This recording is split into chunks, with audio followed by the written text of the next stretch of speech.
Chaitanya Prabhu Nityananda Shri Advaita Gadadhara Shrivasadi Gaura Bhakta Vrinda Hare Krishna Krishna Krishna Hare Hare Hare Rama Rama Rama Hare Hare.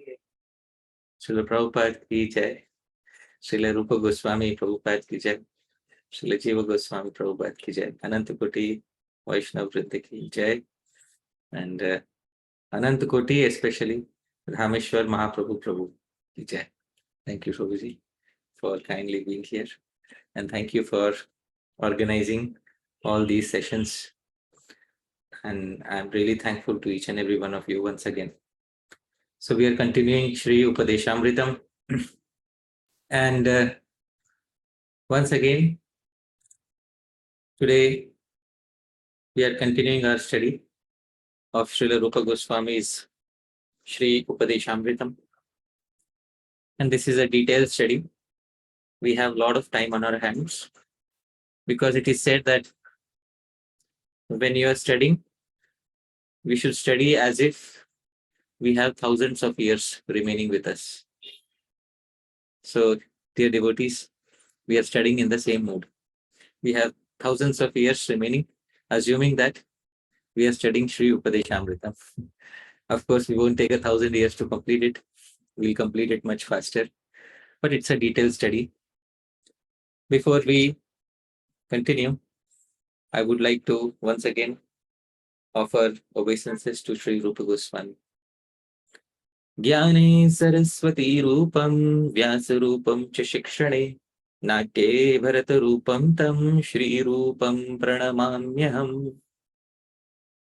Unto him who is Saraswati Rupam, personification of Saraswati Devi in the domain of knowledge, Vyasa Rupam, personification of Vyasadev in the domain of imparting instructions, and Bharata Rupam, the personification of Bharat Muni in the domain of Natya, dramaturgy. Unto that Shri Rupam Pranamamyaham, I pay my humble obeisances. So the attempt is to try and compose a new verse for every new verse that Sri Rupa Goswami has composed. A new verse of glorification for Sri Rupa Goswami, for every new verse that Sri Rupa Goswami has composed. I don't know how successful I'll be in this attempt.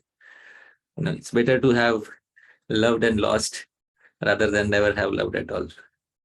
So I'm sure Sri Rupa Goswami will understand in case I'm not able to match up to the number of verses. And it's actually a very difficult task to try and explain Shri Upadeshamritam, because every person who sits in the position of a speaker has this perpetual dilemma that I am definitely very unqualified. This dilemma is not something new. It has been ever since devotees started explaining Vedic texts. In the very beginning of his commentary on Srimad Bhagavatam, Srila Sridhar Svami also faces a similar dilemma. Srila Sridhar Svami says, Kvaham mandamati kvedam mathanam kshiravarithe kim tatra paramanurvai yatra majjati mandaraha. Srila Sridhar Swami says, Kvaham mandamati. Who am I but a fool? Kva aham, who am I? Mandamati, but a fool. Kvedam mathanam. And how can I churn Kshiravaridhe, this great milk ocean of knowledge? He is speaking about Srimad Bhagavatam, and I am speaking about Shri Upadeshamritam. Kim tatra paramanurvai. Because in order to churn the ocean, you need Mandar mountain. When the churning of the ocean was done, the mountain Mandar, it became the main rod for churning. So, kim tatra paramanurvai yatra majjati mandara. What can a tiny atom achieve in this ocean, which is capable of drowning even the great Mandar mountain? So those of us who have read Srimad Bhagavatam might be remembering that when the ocean was churned, even the Mandar mountain started drowning, and the Supreme Lord had to appear as Kurma avatar in order to support the mountain. So yatra majjati mandra, even Mandar mountains will drown in this ocean. And I am Paramanu. Paramanu means I am the smallest atom. So it's not possible for me to churn. So Dhameshwar Prabhu, I think we should stop here. Hence proved. We should stop here. No, Prabhuji, please. Because We're ready for your association. no. Srila Sridhar Swami has already proved that he is most unqualified, and then there is no question of me, standing in the queue. I should immediately get out of the queue. But then immediate next verse, Srila Sridhar Swami says something. And the next verse is something which most of us know. Even though I am Paramanu, tiny atom, but I will be able to churn Srimad Bhagavatam, the great ocean of Srimad Bhagavatam, because of one reason, dear devotees. And what is that reason? Srila Sridhar Swami says in the immediate next verse, Mukam karoti vachalam pangum langhayate girim yat kripam tamaham vande Shri Gurum Dina Taranam. But still, mukam karoti vachalam. A person who's incapable of speaking will deliver expert speeches. Pangum langhayate girim. And a person who cannot walk will climb great mountains. Yat kripam, because of his mercy. Tamaham vande, unto him I pay my obeisances. Shri Guru, my Guru Janas, by whose mercy I am able to speak something on Shri Upadeshamritam. So, dear devotees, once again, a reminder to myself that I am not an orphan here. I have an entire parampara of Guru Janas behind me, supporting me. So, on their strength, I am able to speak something. Dear devotees, we are in the third instruction of Srila Rupa Goswami. Utsahan nishchayat dhairyat tat tat karma pravartanat sangad tyagat sato vratteh shadbhi bhaktih prasidhyati. And the anvaya, the word for word rearrangement is shown. Bhakti is perfected by these six, namely utsahat, enthusiasm, nishchaya, determination, dhairya, perseverance, tat tat karma pravartanat, which we saw last time, engaging in those respective activities. First tat means positive and second tat means prohibitive. We saw this last time. Sanga tyagat, giving up unfavorable association, and satatam, following the conduct of the sadhus. So today we have to discuss sanga tyagat. But somebody may ask a question. The question to be asked is that the same instruction is being repeated to us. Now it is the second time that Srila Rupa Goswami is speaking something about sanga. So where did Srila Rupa Goswami speak about the same point? Dhameshwar Prabhu, can you please remind me? In the second verse, what is it? What's the first word? Atyahara. Atyahara prayasascha jana sangas. So jana sanga. Brilliant. Previously, jana sangascha has already been covered. And Upadeshamrit is supposed to be a concise manual of instructions. So why is Sri Rupa Goswami asking us to do the same thing? Jana sangascha, he has already said that by associating with worldly people, bhaktir vinasyati, your bhakti is gradually lost. And now he is saying sanga tyagat. So give up association of materialistic people, etc. So there he was saying in the second verse. Let's go back to the second verse. He's saying jana sangascha. So what was Sri Rupa Goswami trying to say there? He was trying to say jana sangat bhaktir vinasyati. Jana sangat. By associating with worldly people, bhaktir vinasyati. Bhakti is destroyed. Dhameshwar Prabhu, what is the implication of this statement? That what is the ultimate injunction which we can derive after reading this statement? Jana sangad bhaktir vinasyati. By associating with worldly people, bhakti is destroyed. What is the implication? Implication is that you shouldn't engage in the 6 loving exchanges with non-devotees Perfect. as far as possible. Wonderful.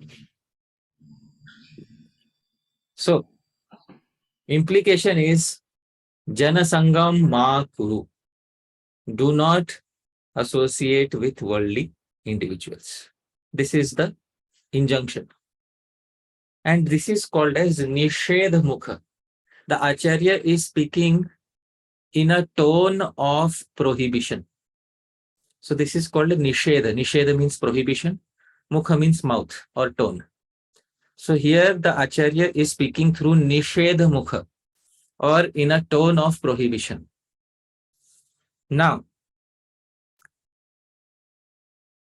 here in the current verse, Sri Rupa Goswami is saying sanga tyagat. Now, sanga tyagat means, what does he want to say? Sanga tyagat bhaktih prasidhyati. This is what is given in the verse. By performing sanga tyagat, bhakti is enhanced. So, Dhameshwar Prabhu, what is the implication? It's a prescriptive instruction that you should engage in the 6 loving exchanges with devotees. All right. Here it is an injunction that sanga tyagam kuru, perform detachment from materialistic people. So this is vidhi mukha. The Acharya is speaking through a prescriptive tone. So in the second verse, the Acharya was speaking through Nisedha mukha, through a restrictive or prohibitive tone. And in this verse, the Acharya is speaking through a prescriptive tone. So previously he was saying, don't do this. In this verse, he's saying, do this. Because if you see, all of the 6 in this verse are positives. Utsahat is positive, Nishchayat is positive, Dhairyat is positive, Tat Karma Pravartanat is positive. Now, Sanga Tyagat is a negative activity which has taken the clothes of a positive injunction. Let's try to put it that way. So, Sanga Tyagat is a negative activity donning the clothes of a positive injunction. So, previously, the Acharya was speaking through Nisedha mukha, and in this verse, the Acharya is speaking through Vidhi mukha. So, this is what, if we learn the terms Nisedha mukha and Vidhi mukha, it will become very easy for us. Now, to make it very simpler, do not perform activity A. This is Nisedha, prohibition. And perform activity B. This is Vidhi, injunction. So, when Acharya is speaking through Nisedha mukha, in the previous verse, he is speaking in a prohibitory tone. And when Acharya is speaking through Vidhi mukha, he is speaking in a positive injunction style in this particular verse. Now, sometimes in the same verse, you will see the Acharya speak through Nisedha mukha and Vidhi mukha. An example of this is in the Bhakti Rasamrit Sindhu. Smartavyah satatam visnur vismartavyo na jatucit. Dhameshwar Prabhu, what is the meaning of this verse?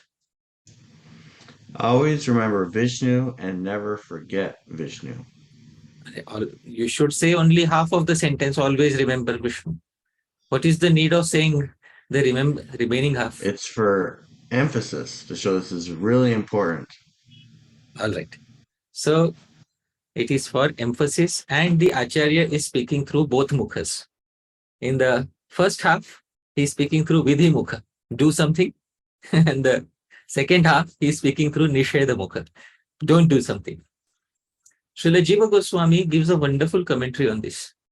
He says that the reason for saying both of this is because if you follow the vidhi, all auspiciousness will come. And the nishedh, the restriction is to emphasize that if you don't follow it, then there will be inauspiciousness. I think I have given this example previously. In a classroom, a teacher may come and say, tomorrow is the most important day of the year, annual day. Tomorrow, everyone should be present. Tomorrow, nobody should remain absent. The student may say, you've already said tomorrow everyone should remain present. So why do you need to separately say tomorrow nobody should remain absent? So why are you making the same statement through vidhi mukh and nishedh mukh? So the reason is, if tomorrow you remain present, all auspiciousness and good marks will come to you. And tomorrow, if you remain absent, then you will face inauspiciousness. So this is the reason for speaking the same injunction through vidhi mukh and nishedh mukh. So I hope, dear devotees, this is clear to all of us. Now, Srila Rupa Goswami has repeated the instruction thrice in Bhakti Rasamrita Sindhu. The same instruction will be repeated in Bhakti Rasamrita Sindhu. Actually, it is one of the limbs of Bhakti to give up association of non-devotees. So, 11th limb of Bhakti is Shri Krishna Vimukha Jana Sanga Tyaga. And Sri Rupa Goswami says, quotes a verse from the Katyayana Samhita. Varam huta vahajvalam panjarantar vyavasthiti na shauri chinta vimukha jana samvasa vaishasam. Varam, it is preferable, huta vahajvala, to stay in a prison blazing with fiery flames, panjarantar vyavasthiti, rather than shauri chinta vimukha jana, rather than accepting the predicament of associating with those who are averse to thoughts of Krishna. So better to stay in a blazing prison in comparison to staying with non-devotees. So this is one of the 64 limbs of devotional service. So dear devotees, limb number 11. Limb number 1 to 10 are positive. Limb number 11 to 20 are negative. But Sri Rupa Goswami says in the Bhakti Rasamrita Sindhu, these first 20 are like the gateway to following the rest of the 44 rules. So if one is able to follow the first 20, then it will become very easy to follow the remaining 44, dear devotees. So first 20 out of the 64 are very important. And 11th is Shri Krishna Vimukha Jana Sanga Tyaga, which is the subject matter of discussion for today. Now,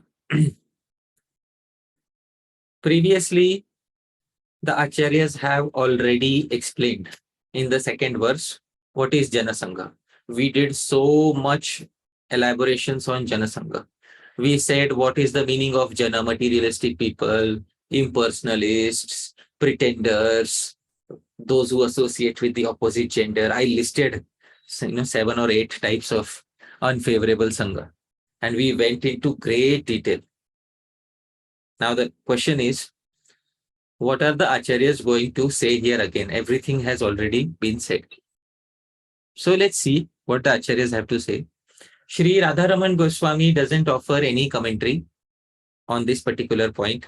So we are directly going to Srila Bhaktivinode Thakura. Srila Bhaktivinode Thakura says, Sanga tyaga adharma stri sanga ustraina bhava rupa yoshit sanga. Yoshit sangi sanga एवं अभक्त अर्थात विषयी मायावादी निरीश्वर उ धर्म ध्वजीर संग त्याग. So Sri Bhaktivinode Thakur says Sanga Tyag indicates giving up one's association with irreligion. Dear devotees, immediately a new angle has been taken out. Previously, Srila Bhaktivinode Thakur was saying giving up association with individuals. Now he is saying giving up association with the principle of irreligion. Then he continues to say, giving up association of the opposite gender, giving up association of lascivious, lusty feelings pertaining to the opposite gender, giving up association of a person attached to the opposite gender, as well as to give up association of non-devotees such as materialists, mayavadis, godless individuals, and show bottle spiritualists. So this is pretty much the same which was there in the second verse, but he has added some new dimensions that he says giving up association with irreligion, adharma. We are going to take this single thread and we are going to explore because there is something deep hidden within all of this. Dear devotees, I was not satisfied simply with the explanation that we did in the second verse. There is something remaining, and that we are going to cover today.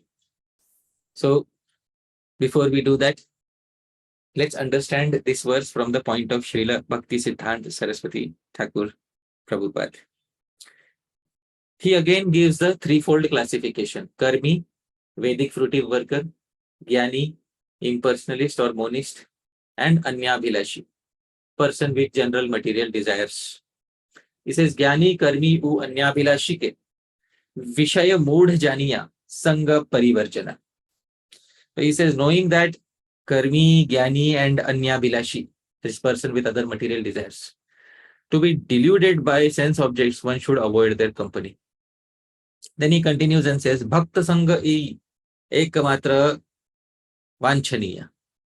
So devotee association is the only desirable association. Bhakta sangi ke jnani pravriti abhakta sakala tadrisha adar karena.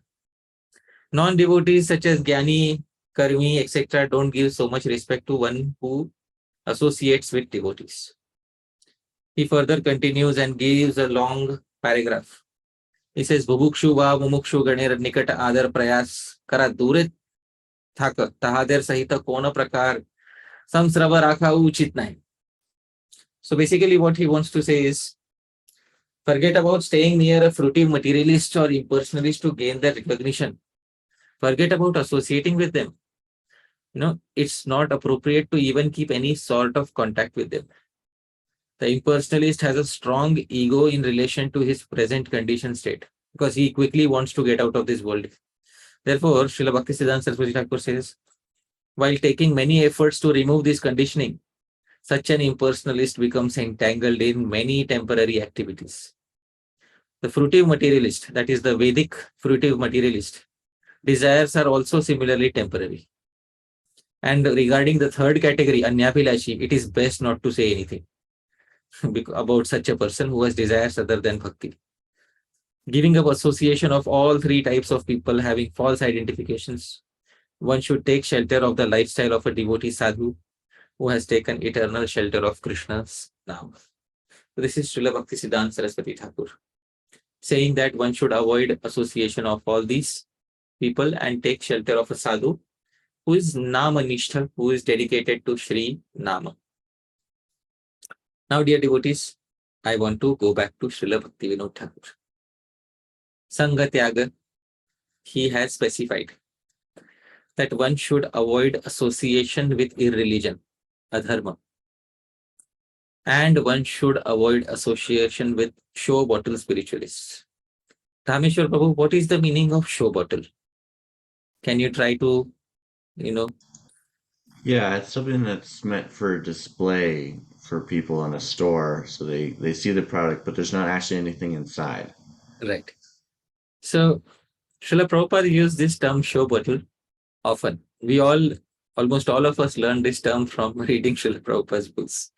Srila Prabhupada was expert in medicines and chemistry. So he had seen many medicine stores. And in those days, outside medicine stores, they used to keep bottles of various colors in order to give people an impression that we have many varieties of effective medicines with us. But these bottles were simply show bottles. They did not contain any actual medicine. They just contained colored water. So the purpose of these bottles was simply to attract prospective customers to the medical shop so that they can end up buying some medicine. So this is the meaning of the term show bottle. Now in today's age, it has become a very common phenomenon that many times an individual, especially a spiritualist, wants to advertise themselves in order to attract a lot of followers. Dear devotees, we'll try to focus upon this today. So let us go to Sri Chaitanya Mahaprabhu's pastimes, and I will try to focus upon a certain pastime today related to Sri Chaitanya Mahaprabhu. This is from the Madhya Lila of Chaitanya Charitamrita. Sri Chaitanya Mahaprabhu was gradually becoming popular in the society and amongst the devotees.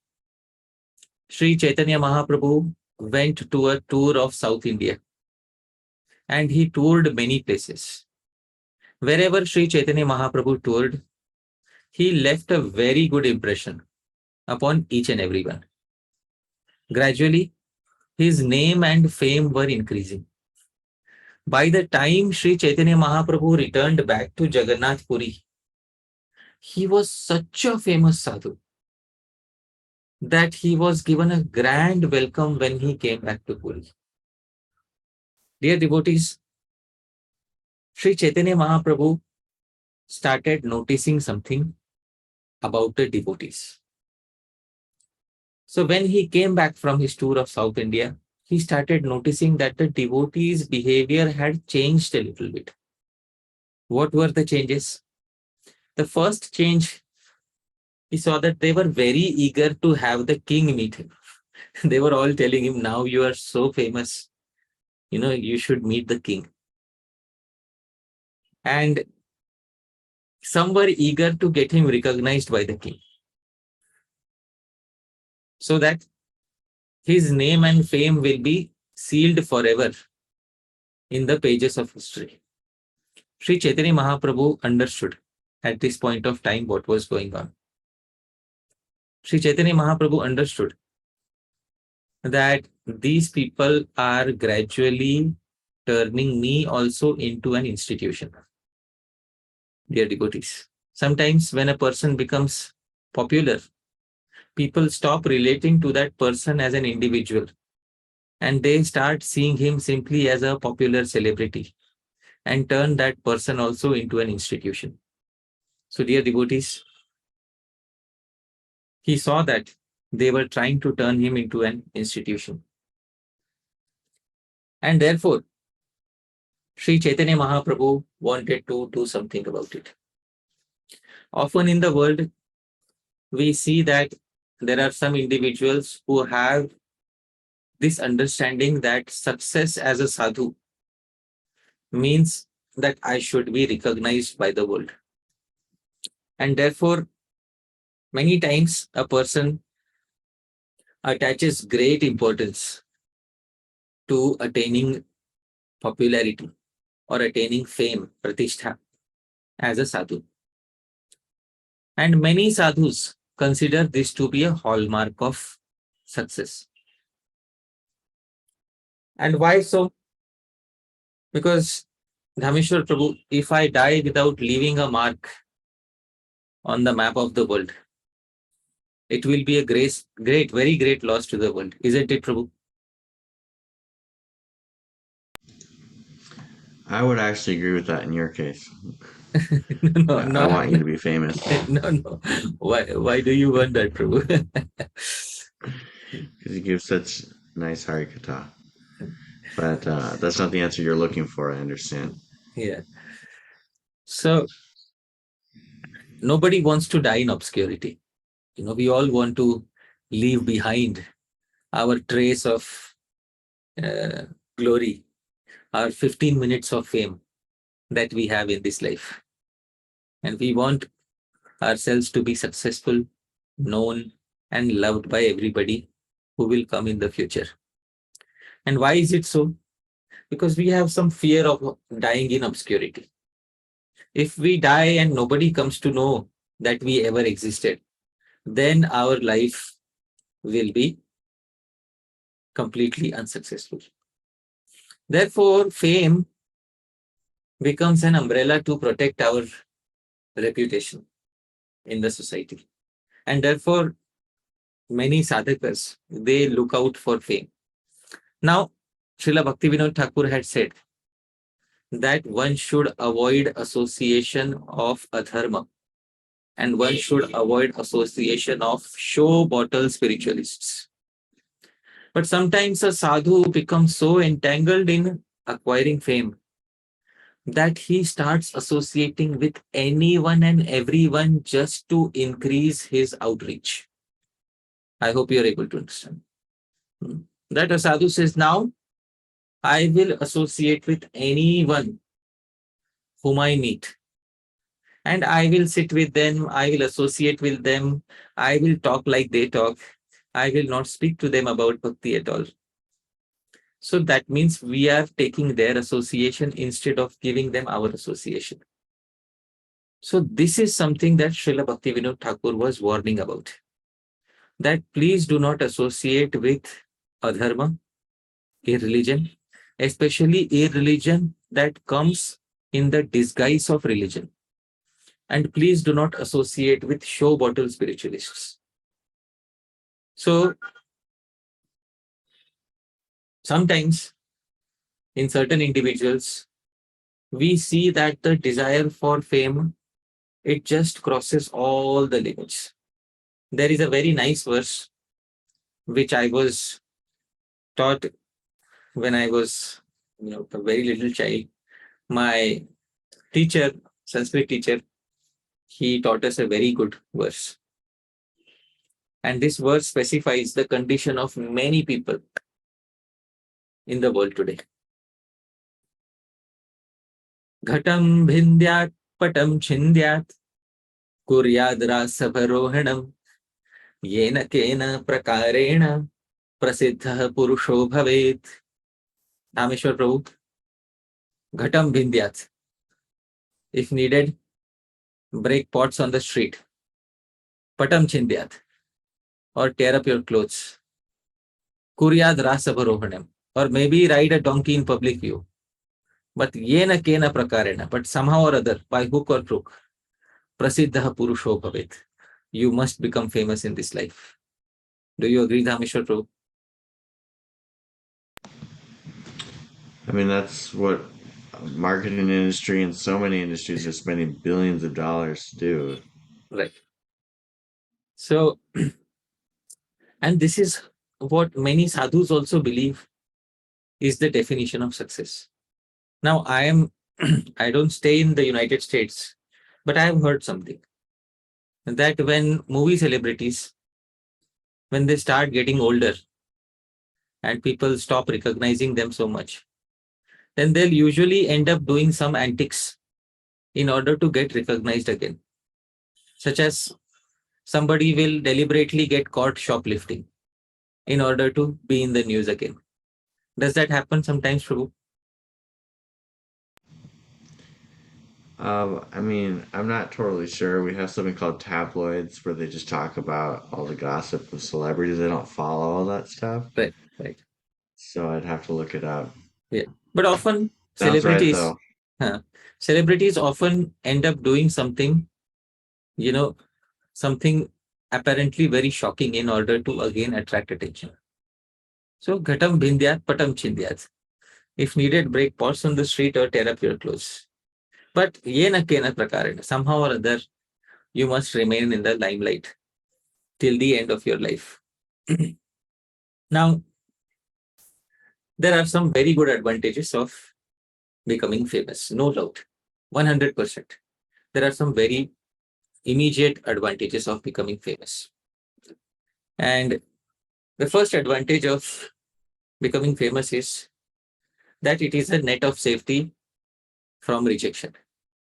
Basically, people who have been rejected in other fields, they get their net of safety And in our field of fame and popularity, nobody will reject us. So it acts as a very secure net, which protects us from repeated rejection. Secondly, when a famous person enters into the assembly, you can see how other people look at us, especially if we are famous. They have that shine in their eyes and they have smile on their faces. So others make way for us and they admire us. And the world appears to be very happy, especially for the ones who are famous. The world appears to be, everything is good. People are happy. They love me and things are going great. And it's a wonderful comfort zone. We have already proven ourselves. Nothing remains to be proved. I am already famous. So I do not need to accept any new challenges in my life, because whatever had to be accomplished has already been accomplished. So it's a very good place to escape our personal failures in life. It's a fact that even in the field of devotional service, many of us struggle in many ways. But still, we are hesitant to reveal our vulnerabilities to others.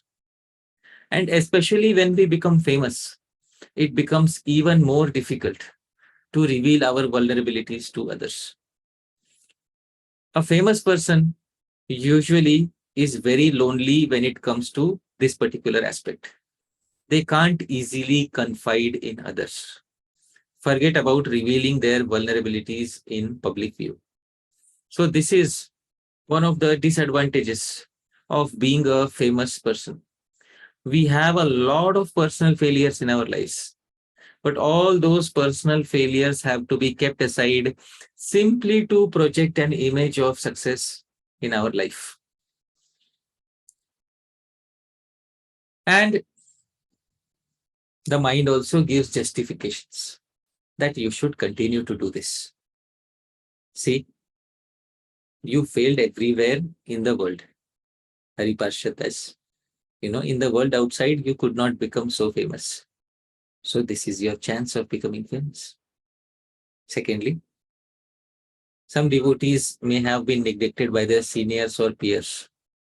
So they feel hurt sometimes and they try to prove themselves by becoming famous. And sometimes it is simple, plain envy of another popular Vaishnava. These are many justifications. And if nothing else, then fear of dying alone and having done nothing. So these are justifications that the mind gives for becoming famous. And the mind also adopts many methods of seeking such fame. Rameshwar Prabhu, a quick crash course on how to become famous. Let's say today I decide I want to become a famous Vaishnava. All right.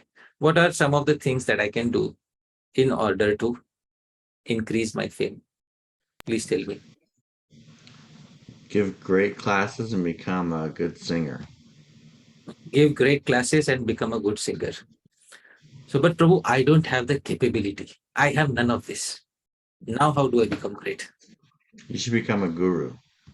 All right. So, very nice. First thing is, I need help, Prabhu. I need lots of self-advertisement. All right. So, Dameshwar Prabhu, you become my PR. Yeah, you handle my PR agency. And whenever I post a video on YouTube, you ensure that somehow it gets thousands of views. Will you do that, Dameshwar Prabhu, for me? Sounds great. Right. And in some time, I'll upgrade my ashram, and that will add much more value to my personality. And I'll always ensure that I'll wear the fanciest of clothes and I'll be visible in all the popular functions and ceremonies. So this is a 3-step formula, Prabhu, for a person like me who wants to seek fame in the world. How does this sound, Prabhu? Yeah, Sounds like a good plan. Yes. And the plan is good, but the only issue is Mahaprabhu dislikes it. I would have gone ahead and followed it. But Sri Chaitanya Mahaprabhu dislikes all of this. Sri Chaitanya Mahaprabhu, when he saw that other people were eager to have him recognized, at that time he understood that these people are turning me into an institution. Now, Sri Chaitanya Mahaprabhu is no longer an individual. Now, Sri Chaitanya Mahaprabhu is going to be a brand. Sri Chaitanya Mahaprabhu, the great preacher of Krishna Bhakti, the supreme personality of Godhead. And devotees are trying to project this image of mine in front of the king. Sri Chaitanya Mahaprabhu immediately said something in the Chaitanya Charitamrita. Shukla vastre masi bindu yaichenalu kai sanyasira alpa chidra sarvaloke gan. He said, as soon as the general public finds a little fault in the behavior of a sannyasi, they advertise it like wildfire. A black spot of ink cannot be hidden on a white cloth. It is always very prominent. So as soon as the people will know that this sannyasi is now sitting and associating with the king directly, there will be many people who will immediately highlight my fault. And this will be very detrimental to my entire purpose. So Sri Chaitanya Mahaprabhu at the very outset rejected the possibility of meeting the king. And this was Sri Chaitanya Mahaprabhu's disposition when his own followers were requesting him to gain more authority in Jagannath Puri by meeting the king, by establishing himself as the guru of the king, and by thus solidifying his position in the history of Sri Jagannath Puri. Sri Chaitanya Mahaprabhu said, no, please let me be an individual who wants to fulfill his three desires. His three desires were mentioned in the beginning of Sri Chaitanya Charitamrita. Dear devotees, this is the best seva that Chaitanya Mahaprabhu can get from all of us. He has three desires, and these three desires, whosoever can help him in fulfilling these desires, is somebody who's very dear to Sri Chaitanya Mahaprabhu. Other than that, Sri Chaitanya Mahaprabhu is not really worried about these external factors, such as getting recognized by the king.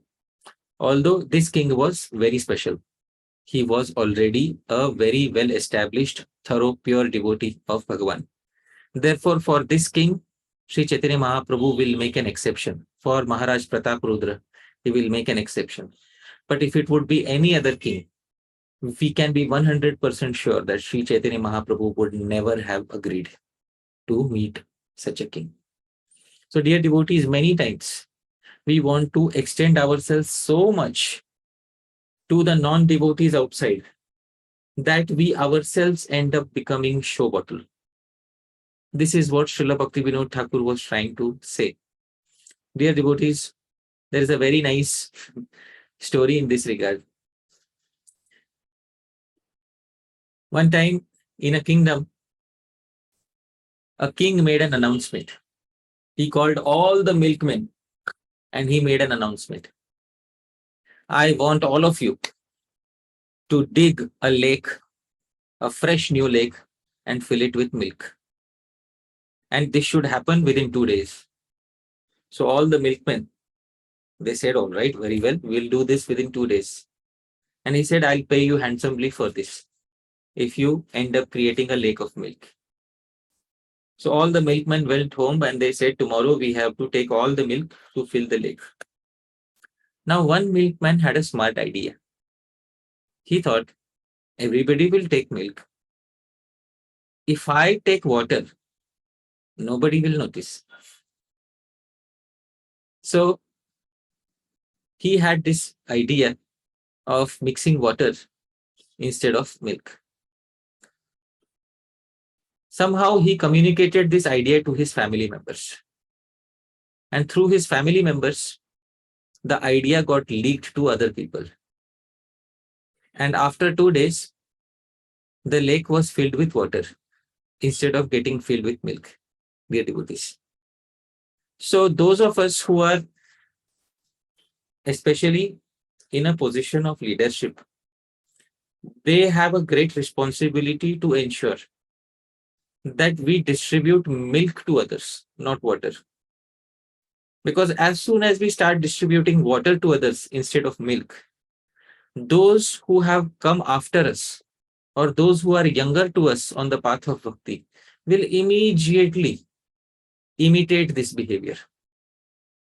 And then the entire lake will become filled with milk or with water instead of getting filled with milk.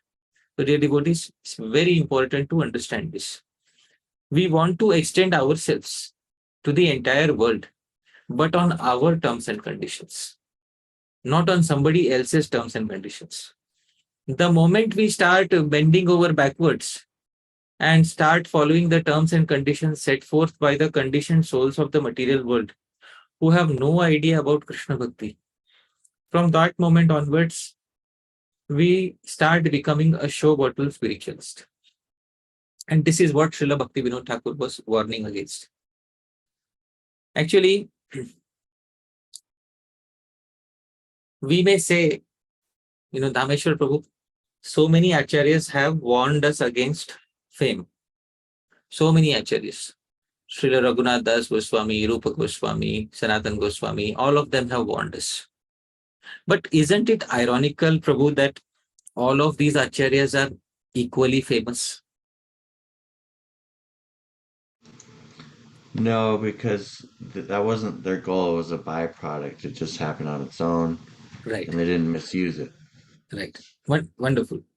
So actually, it was never their goal. You have perfectly answered the question. This is one reason I really like your answers, Prabhu, because you understand the exact point which is to be said. Actually, pratishtha means fame. Pratishtha, fame, when it comes by itself, without any external endeavor, without hankering for it, is not considered to be so bad. But when it becomes pratishtha asha, desire for fame, that is when it becomes not so desirable. So our acharyas have not spoken against pratishtha. They have spoken against pratishtha asha. Sri Chaitanya Mahaprabhu was not against pratishtha. But when he saw that the devotees were having pratishtha asha for him, that they were having the desire that Sri Chaitanya Mahaprabhu should become famous, this pratishtha asha was something which Chaitanya Mahaprabhu did not like.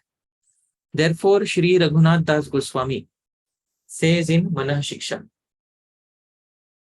Pratishtha Shadrishta Shvapacharamani me Hridnate Kadam Sadhu Prema Sprishati Shuchiretam Nanumana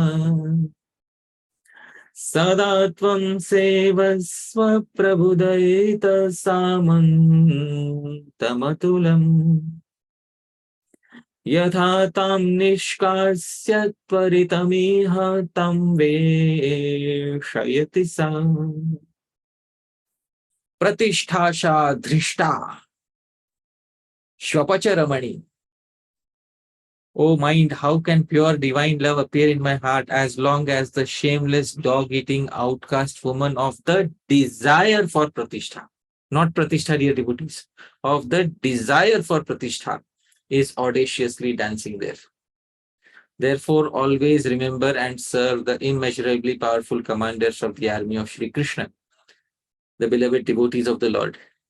They will at once banish this outcast woman and initiate the flow of pure Vraja Prem in your heart.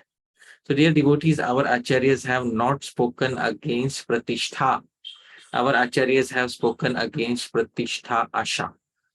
the desire for pratishtha. That is what is incorrect. Some people have pratishtha naturally without desiring it. They get pratishtha naturally. They never desire it. That is not considered as bad. But when they start hankering for it, when they start hankering for more, that is when pratishtha asha comes into the picture. And that is what is undesirable. Therefore, Srila Bhaktivinode also says, pratishtha sha asi hridaya dushibe aiva niraya gami. This is from the song Vaishnava Thakur Dayar Sagar. He says, when the desire for pratishtha enters me, my heart will become polluted, and thus I will fall into hell. So this, dear devotees, is very important to note that it is the asha, the desire for pratishtha, that is not good. Pratishtha by itself, when it comes naturally without asking for it, doesn't make such a big difference. But when the desire for pratishtha comes, that is when everything goes topsy-turvy. That is when we start becoming show bottle spiritualists. That is when we start performing sanga, association of non-devotees simply to increase our fame. And that sort of sanga should be given up. Sanga tyaga. That is what Srila Bhaktivinode Thakura wanted to indicate. The instruction has been repeated twice because Sri Chaitanya Mahaprabhu was not happy with one cleansing of the Gundicha temple.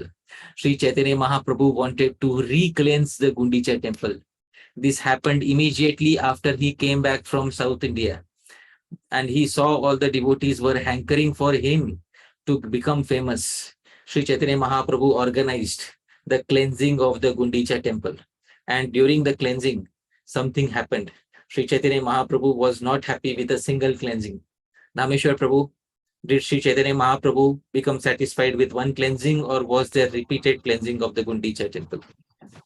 There was repeated cleansing. There was repeated cleansing of the Gundicha temple. And that repeated cleansing has been given a beautiful purport by our acharyas. But we should understand this thing, that this desire for pratishtha is definitely not good. Basically, whatever pratishtha comes out of its own accord without hankering for it is okay. And this pratishtha is God given. In the Rama Charitmanas, which is a text on, which is Hindi version and Awadhi version of Sri Ramayana, the poet Tulsidas has made a point. Hani labh jivan maran, yash apayash vidhi hat. He says, Hani labh, loss and profit, jivan maran, life and death, yash apayash, fame and infamy, vidhi hat, are all in the hands of providence. Dear devotees, if somebody becomes famous today, it is because providence arranged for them to become famous. Therefore, there is no point of becoming jealous or envious of such a person. Actually, if somebody becomes famous, let's say tomorrow Dhameshwar Prabhu becomes extremely famous as a devotee, and he has thousands of followers following him wherever he goes. And on his Instagram page and Facebook page, there are thousands and thousands of people liking and commenting. Dhameshwar Prabhu, how would that feel? It'd be a little overwhelming. Yeah. But all of this fame and all of this capability to acquire fame, is it your own contribution? Is it your own strength? Or have you been provided the strength to attract followers by somebody else? I think that's what I wouldn't like about it is it wouldn't feel like it's actually for me. Right. And yeah, so does that answer your question? It was the second one. Yeah. So your ability, is it your own, or does it belong to somebody else? My ability belongs to me. But Krishna says, Paurusham Rishu, I am the ability in humans. Prabhu. It ultimately belongs to Krishna. Yes. So ultimately, And even immediately, it belongs to Krishna. Because unless Krishna sanctions every single activity, it won't happen. So, Upadrashta Anumanta, he is the overseer and the sanctioner that is spoken in the Bhagavad Gita. So Upadrashta Anumanta. For every single activity, even lifting my hand, I need a sanctioner. Tomorrow, I may become paralyzed on my right hand. So the desire may be there, but the sanction is not there. So even though the desire is there, because the sanction is not there, so I'm not able to lift my hand. So Paurusham Drishu. Actually, when we see somebody become very famous, we should understand that all the ability that is present in such a person is because Bhagavan is exhibiting a certain vibhuti, a certain opulence through this person. There are 6 opulences: Aishwaryasya, Samagrasya, Viryasya, Yashasa Shriya, Jnana Vairagyayoshchaiva, Shannam, Bhaga Itingana. Aishwarya, that is opulence, that is in general wealth. Virya, strength. Yasha, fame. Shriya, beauty. Gyan, knowledge. Vairagya, renunciation. All of these are mere sparks of Bhagwan's potency. So if somebody is displaying one of these 6 qualities and becoming famous, that is because Bhagwan's opulence is manifesting through such a person. This is what Krishna said in the Bhagavad Gita. Paurusham Drishu. I am the ability in humans. A good devotee, a sincere devotee will understand that all of this ability within me is because Bhagavan has mercifully manifested that within my character. And he will offer all the results promptly back to Bhagavan. All the results should be promptly offered back to Bhagavan, dear devotees. Therefore, it's very important to recite verses. I have to remind my mind every time. Yadatra skalitam kinchit vidvamsah purayantu tat. Yadatra saushthavam kinchit tad guroreva me nahi. At the end of every presentation, I'm hammering my mind. It is me trying to tell my mind that everything belongs to my Gurujanas, me nahi. It doesn't belong to me. So, dear devotees, Paurusham Drishu. If somebody is famous, it's not because of their innate abilities. It is because Bhagwan supported the abilities that they acquired through their previous lifetimes. And it is Bhagwan's potency which is manifesting through such an individual. So there is no cause of becoming envious or jealous of such a person. Why would one become jealous of Bhagwan's potency, dear devotees? So, therefore, Sri Chaitanya Mahaprabhu wanted to cleanse this desire of fame from everybody's heart. And during the cleansing and re-cleansing of the Gundicha, as you said, Dhameshwar Prabhu, not once, many times, the Gundicha was cleansed and re-cleansed. We noticed some things. First thing is, Mahaprabhu applied sandalwood paste on the body of each and every participant. If we read in the Chaitanya Charitamrita, before every participant entered into the Gundicha temple, Sri Chaitanya Mahaprabhu applied sandalwood paste on the body of each and every one. Why is sandalwood paste applied on the body of each and every one? All glories to you for simply trying. All glories to you for simply making an endeavor. We don't know how much dirt you will be able to collect and sweep. But simply the fact that you are entering into the temple of your heart to cleanse and re-cleanse it makes you worthy of glorification. Sri Chaitanya Mahaprabhu therefore applied sandalwood paste before they entered, not after they came out, before they entered into the temple, dear devotees. So a person who simply tries to cleanse his heart and become more mature is glorified by Sri Chaitanya Mahaprabhu. Secondly, Mahaprabhu himself participated. Mahaprabhu was not simply instructing others, you clean here and you clean there, and I'll simply sit on the throne. No, Mahaprabhu himself was cleaning the throne of the Gundicha temple. We have seen a painting where Sri Chaitanya Mahaprabhu is cleaning the throne of the Gundicha Mandir. And finally, Mahaprabhu extracted more dirt than all the devotees combined together. This has a very important lesson that if we even start trying to clean the temple of our hearts, Sri Chaitanya Mahaprabhu will personally enter and he will manage to cleanse more dirt than what we are able to do by our own effort. There are many lessons to be learned in the re-cleansing of Sri Gundicha Mandir. And these are some of the important lessons.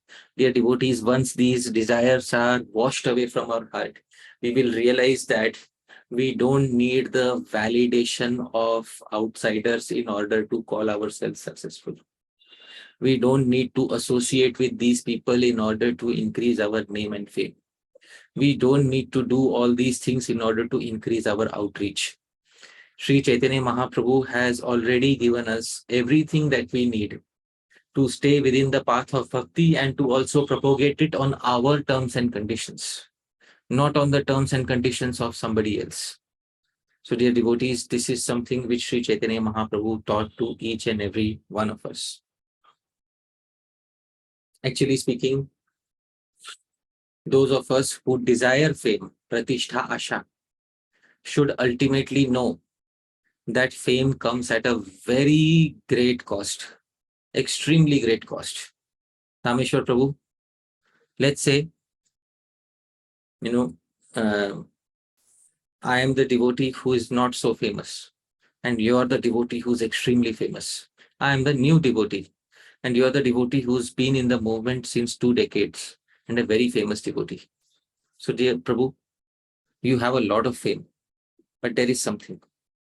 The acharyas still speak against pratishtha asha, because the more pratishtha we have, the more we lose our valuable time for bhajan. Prabhu, I am a new devotee. Nobody recognizes me, but everybody knows you.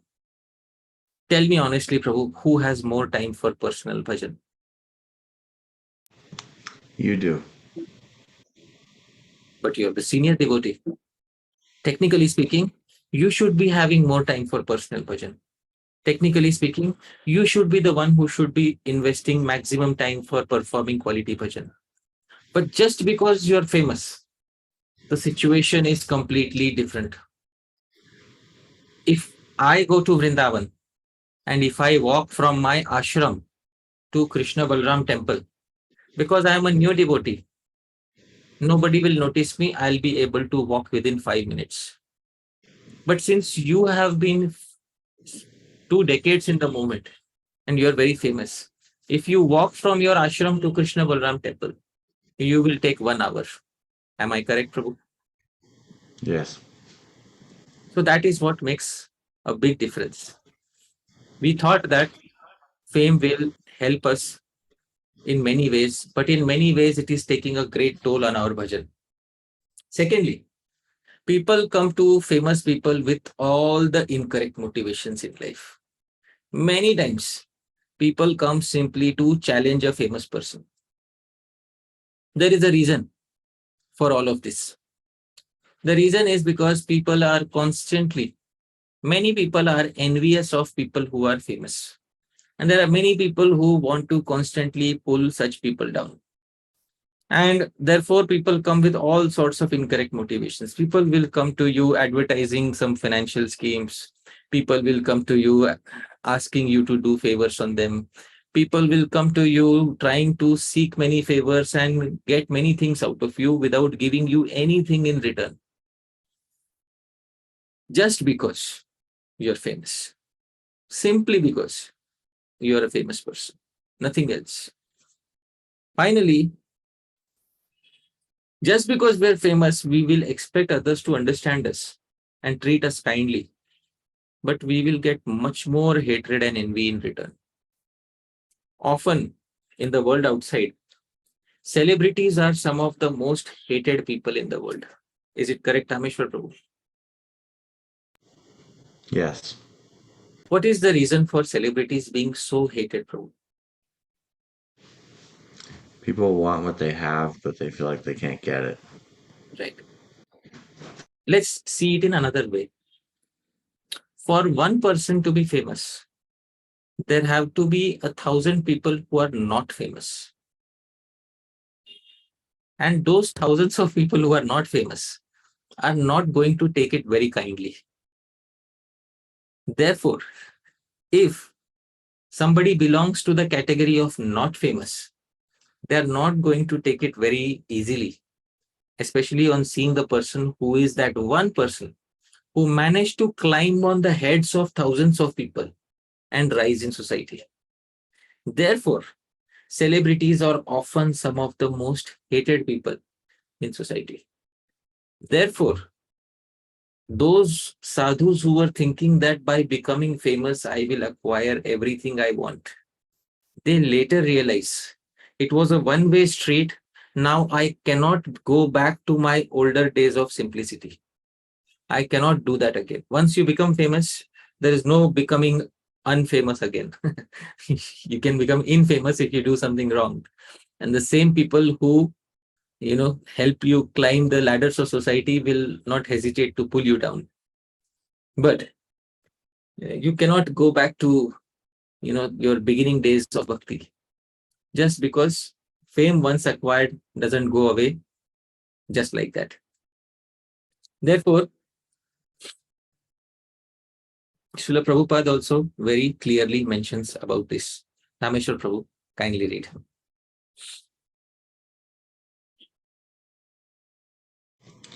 Almost all the conditioned souls within the material world are envious. Jealous people generally turn against one who automatically attains some reputation. This is natural for jealous people. Consequently, when a devotee is fit to receive worldly reputation, he is envied by many people. This is quite natural. When a person, out of humility, does not desire fame, people generally think him quite humble and consequently give him all kinds of fame. Actually, a Vaishnava does not hanker after fame or a great reputation. Wonderful. So Srila Prabhupada immediately says that jealous people generally turn against one who automatically attains some reputation, and this is natural for jealous people. Dear devotees, those of us, especially who are speaking Harikatha, those of us, especially who are singing nice kirtans, those of us who are decorating the deities nicely, those of us who are on the front lines and being noticed by so many individuals, should know that there will obviously be some individuals who will never like us. Prabhupada says this is quite natural. But there is one thing which is within our control. And what is within our control? And Srila Prabhupada says, a Vaishnav does not hanker after fame or great reputation. A Vaishnav may have pratishtha, but a Vaishnav does not have pratishtha asha. This is what Srila Prabhupada is saying. What the previous acharyas were saying, exactly the same line of thought is repeated by Srila Prabhupada. This is called ekavakyata, single line of thought. Srila Prabhupada is perhaps the most famous Vaishnav, in many centuries to have appeared.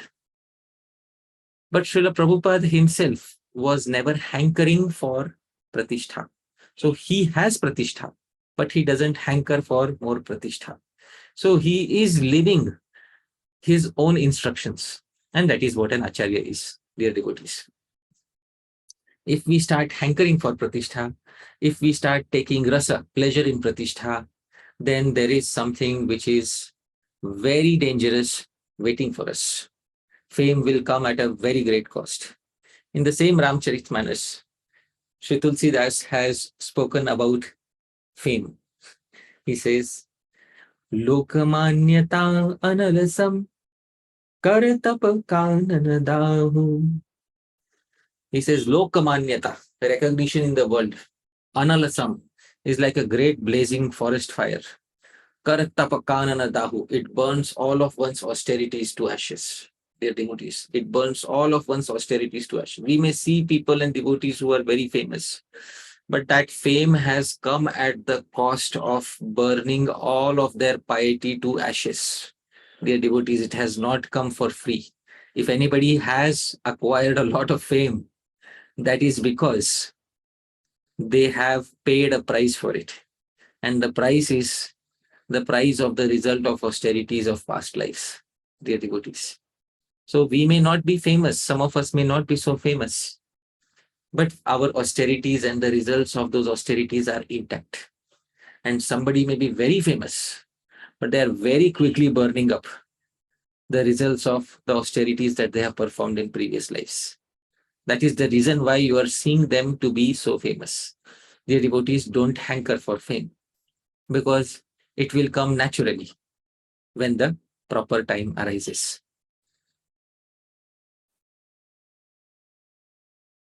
Actually, not all fame is bad. Fame which is acquired while serving Guru's orders without any personal motivation. I have put Srila Prabhupada's photograph here because he personifies all of this fame. Fame which is acquired while serving Shri Guru's orders without any personal motivation. Fame acquired due to genuinely following the rules of your respective varna or ashram. And fame of being known as the servant of a great Vaishnava. These fame, all these types of fame are very good and acceptable when they come on their own. But we should never hanker for it. Srila Bhaktisiddhanta Saraswati Thakura therefore says that let fame chase you and not vice versa. He says in Dushtamana, Vaishnavera pache pratishtha sha ache tate kabu nahe anitya vaibhava. He says, Vaishnavera pache pratishtha sha ache. The desire for spiritual eminence is easily fulfilled when one becomes a devotee of the Lord. Fame automatically follows the heels of a Vaishnava, never vice versa. Dear devotees, let's not put the cart before the horse. Let's put the horse before the cart. First, we become a nice Vaishnava, a sincere Vaishnava. And Vaishnavera pache pratishtha shache. Pratishtha herself desires to follow a Vaishnava. And tate kabu nahe anitya vaibhav. And such fame, which comes on the merit of the Vaishnava, which has not come out of fake advertisement or show bottle spiritualism or at just bending over backwards in front of, materialists. Such fame is never to be considered a temporary worldly opulence. That fame is the true fame of that Vaishnava, dear devotees. That is the true fame of being a Vaishnava. So we will never reject such fame. If such fame comes to us, we will immediately accept it. That fame is good for us because that is our eternal fame. Our eternal fame is that we became servants of a pure devotee. Our eternal fame is that we never spoke a single word against the teachings of Sadhu, Guru and Shastra. Let this be our fame, dear devotees. Then whatever fame is acquired is good for us. Then we may have haters that we don't worry about, dear devotees, because there will naturally be haters. But this doesn't mean that we will stop our task of carrying out the propagation of Krishna Bhakti in the world. So, dear devotees, this is a very elegant solution. Let fame chase after you and let us not chase after fame. Let fame come naturally and let us not put artificial efforts to acquire such fame. Dear devotees, in this way, let fame remain the eternal maiden. This is the final verse for today. This is a very nice verse in the Subhashit Ratna Pandagara. This verse is in the meter Arya. Adyapi durnivaram stuti kanya bhajati kaumaram sadhyo narochate sam santopyasyai narochante. Adyapi durnivaram stuti kanya bhajati kaumaram. Even to this day, the girl named Stuti, praise and fame, remains unmarried.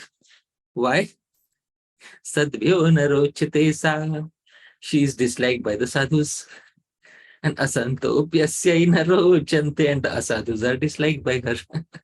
Dear devotees. So let fame, pratishtha, let stuti, praise, remain eternal maidens in our life.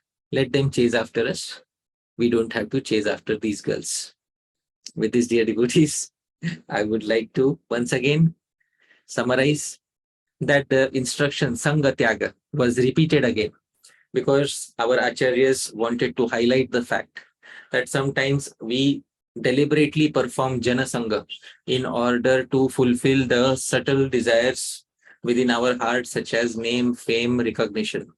And because of that, we start performing sanga again.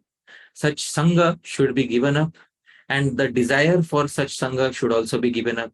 And the desire for pratishtha and puja and labh, all these subtle desires should be given up by the Vaishnava.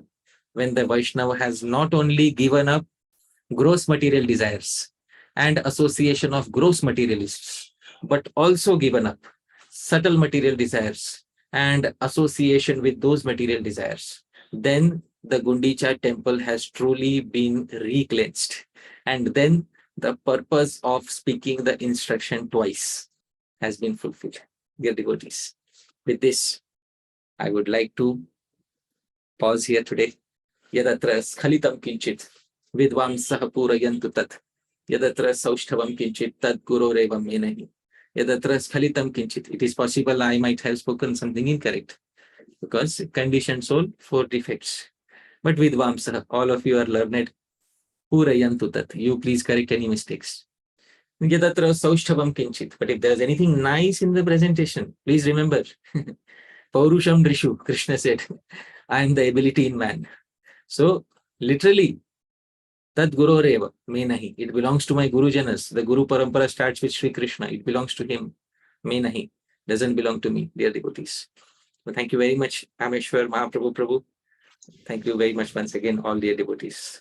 Jagat Guru Srila Prabhupada ki jai. Srila Rupa Goswami Prabhupada ki jai. Srila Jiva Goswami Prabhupada ki jai. Anantakoti Vaishnava Vrinda ki jai. Hare Krishna. Thank you. Thank you, Prabhuji, for a very relevant and enlightening class. It's always so evident how much effort you put into these presentations. So we're very grateful for these ongoing lessons. We're going to go now to questions. Please ask questions about the presentation today. If you have a question about a previous one, make sure you listen to that class. If you still have a question, we might have time at the end. If you have a question about a future verse in Upadeshamritam, wait till we get there. We're just going to focus on today's presentation and verse, especially about giving up worldly association.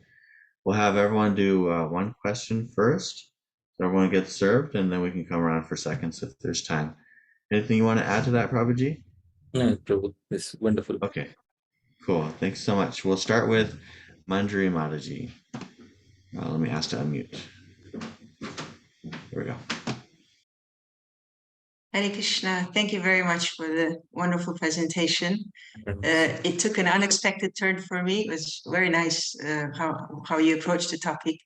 My question is about, you having quoted Manashiksha verse 7, Pratishta Shadrishta Svapacharamani, and mentioning how Raghunath Das Goswami is saying Pratishta Asha, it's actually the desire for fame.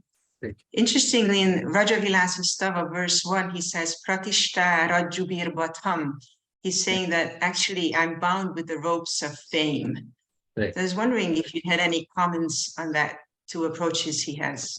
Wonderful. That's a very nice question. I also had this in mind, because not only there, even in Hari Bhakti Vilas, it is Pratishtha Shukari Vishtha. Pratishtha is, it is said like that. Pratishtha is like the is like the waist of the hog. So the thing is, Pratishtha Asha is definitely bad, 100%.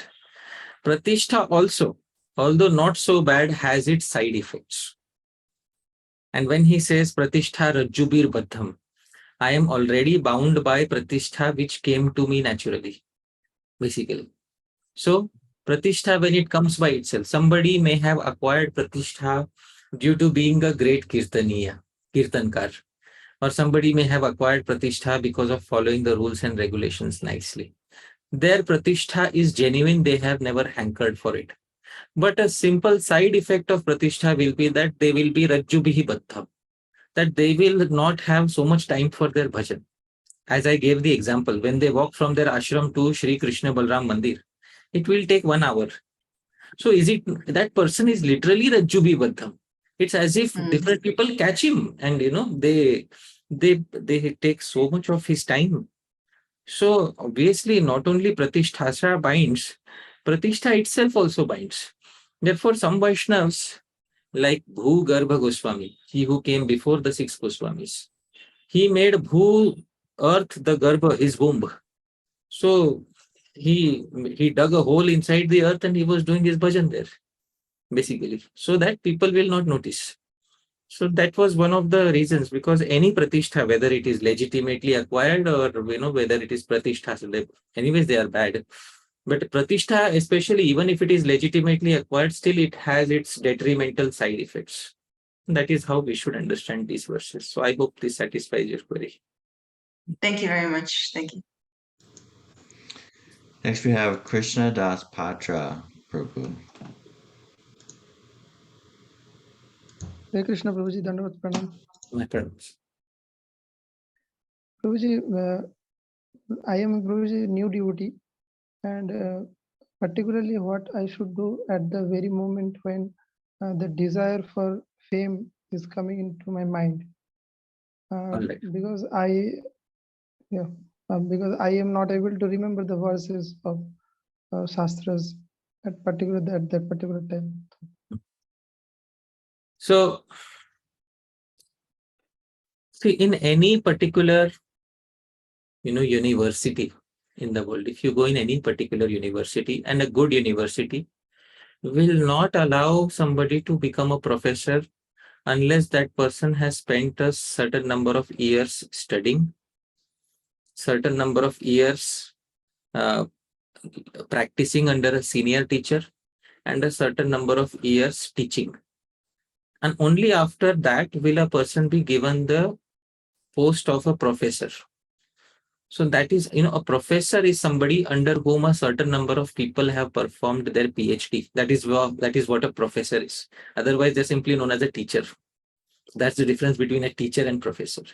Surprisingly, in spiritual circles, a person who is very new, who has not rendered seva to any senior Vaishnava for a certain number of years, and who is self-made, suddenly becomes the star of everybody's eyes. So, do we want to become somebody like that? The question is, do we want to be somebody like that? If we are sincere, if we don't have cheating tendency within us, then we will say no to such a proposal. Because this is a very shallow and cheap method of getting publicity. Very shallow and cheap method of getting publicity. So tomorrow, if I want to render some seva, some genuine service to the movement of devotees, I will first prepare myself and acquire expertise in some branch of knowledge or learning which can help the devotee society, right? Rather than first seeking fame. So rather than thinking of being somebody important, we should rather think of doing something which is important. And then being something important automatically is a side effect of, doing something important. So my suggestion is that new devotees should spend a lot of time in learning the various limbs of bhakti and taking shelter of a guru and finding which limb of bhakti is their expertise and then perfecting that limb of bhakti. And then automatically devotees will start recognizing it gradually. I hope you're able to understand. This is the natural, organic sequence of progression. I hope you agree with me. All right. So this is what I would suggest. All right. Thank you, Prabhu. Next we have Vishwadeep Prabhu. Hare Krishna Prabhu. Mm. At first you told that Mayavadi sanga should be we should not do Mayavadi sanga. But I have a question from Mayavadi point only, that what is Brahma Jyoti? Actually, I want to know, as it is said in Vedanta Sutra that if mukti is done like anavriti shabdat, that once you get mukti, you do not come back to the spiritual means material world. Again, Bhaktivinode Thakura says that jivas are tatastha shakti, and they were in Brahma. I'm not sure about that. So just asking. Is the That, question about sanga tyagat? not exactly, indirectly, not directly. Right. So I'll just quickly answer this. So from those who are impersonalists, your question is those who are impersonalists, they follow the Vedanta Sutra and they say they quote the final sutra of Veda. You have to, unless you say that it is final sutra of Veda, others will not understand. Anavrittihi Shabdat, Anavrittihi Shabdat. This is the final sutra of Vedanta Sutra, which means a person who is liberated doesn't return back because Shastra says so.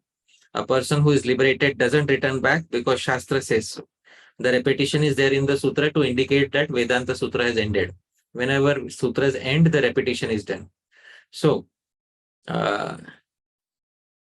we also agree to this, that once a person is liberated, they never ever have to come back in the material world. You can see the commentary of Srila Baldev Vidyabhushan on Shri Vedanta Sutra, Govinda Bhashya.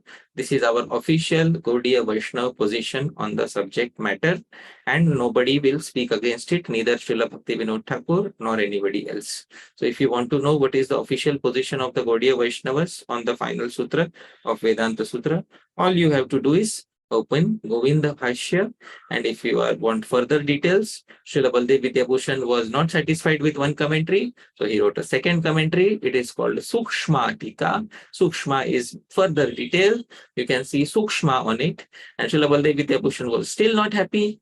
He wrote a third commentary. It's called Brahma Sutra Karika Bhashya. Commentary in the form of verses.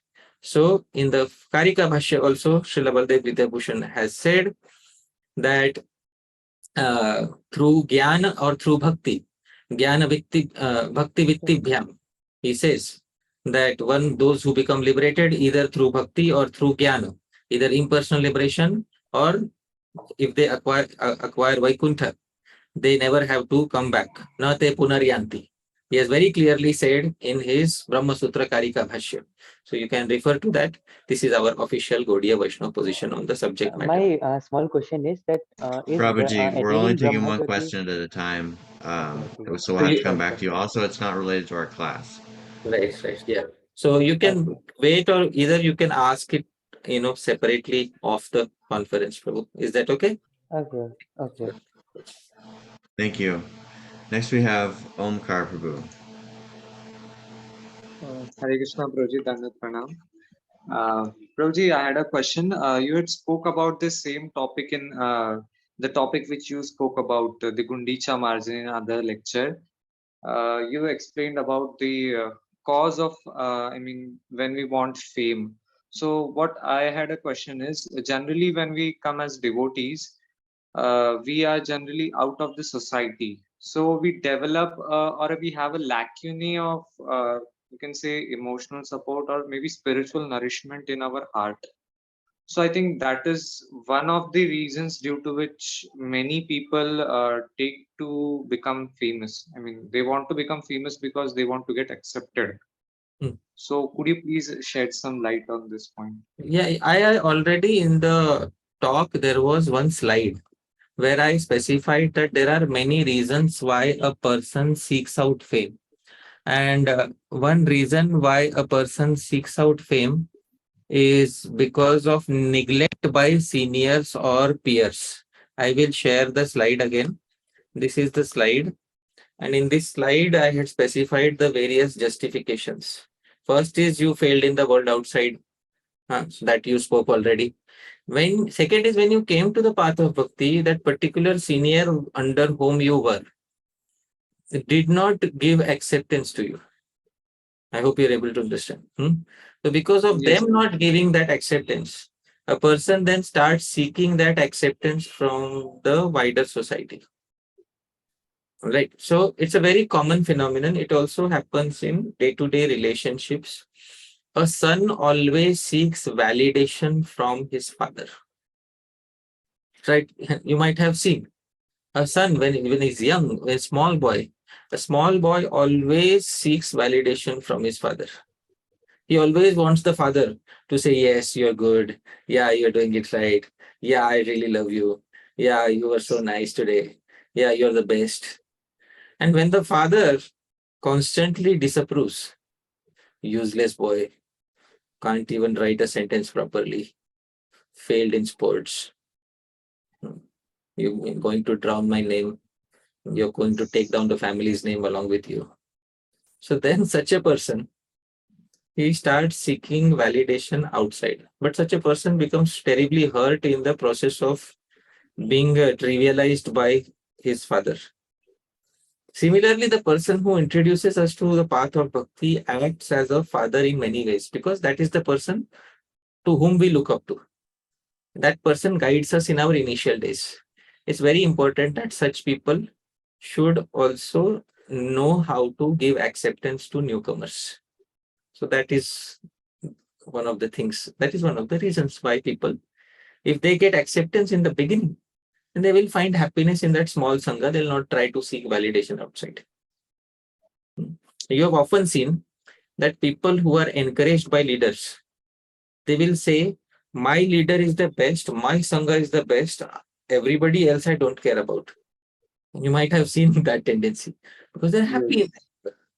They're happy, and it is necessary that they should go through that stage of being a Kanishta Adhikari. Because if they don't get that proper nourishment, and then they don't have that feeling that my group is the best and my leader is the best, like my father is the best in the world, unless they get that feeling, they will not be able to gradually move ahead and become a Madhyam Adhikari. That there are other fathers who also have good qualities. Oh, in fact, everybody has good qualities. That's Uttam Adhikari. All right. So I hope this answers your query. Yes, true. Thank you. Next we have Radhika Vallabha Prabhu.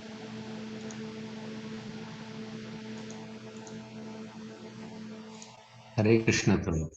My brothers. Thank you, Prabhu, for a very beautiful presentation. I had a question regarding, you mentioned about the Chaitanya Mahaprabhu devotees wanting to make him like an institution, in the sense of wanting him to meet the king. We see the similarly in the Bhagavatam also, Narada Muni tells to Nalakvar and Manigiri that a sadhu is somebody who sees everyone with equal vision and is more easily available to the common person than to the rich people, like that. Mahaprabhu exhibited the same behavior. But in the current scenario, not to find fault with any leaders or Prabhupada disciples, but it appears that when somebody gets associated with an institution or with a big project, a practical scenario is that the most of the Guru Vargas, they are more easily available to the rich people. The common rank and file devotee, practically the common devotees, they don't get the association of the Gurus actually. So how do we, like one may say that it's a Yukta Vairagya, we are associating the rich people so that we can benefit a larger number of people.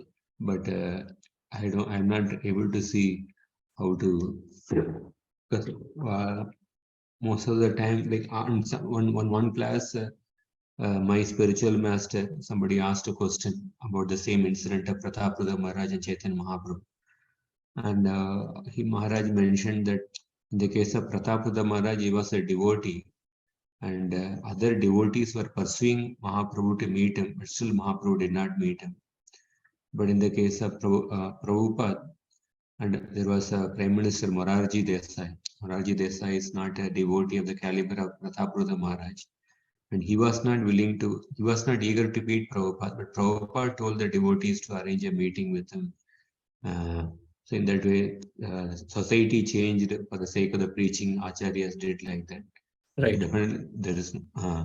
So, but how for the common devotees, common people, Acharyas practice in a particular way, but the common people, they do get affected. They don't get the association of their Guru Vargas. So can you throw some light, some thoughts on this? Wonderful. So this is indeed a predicament of being a part of an institution.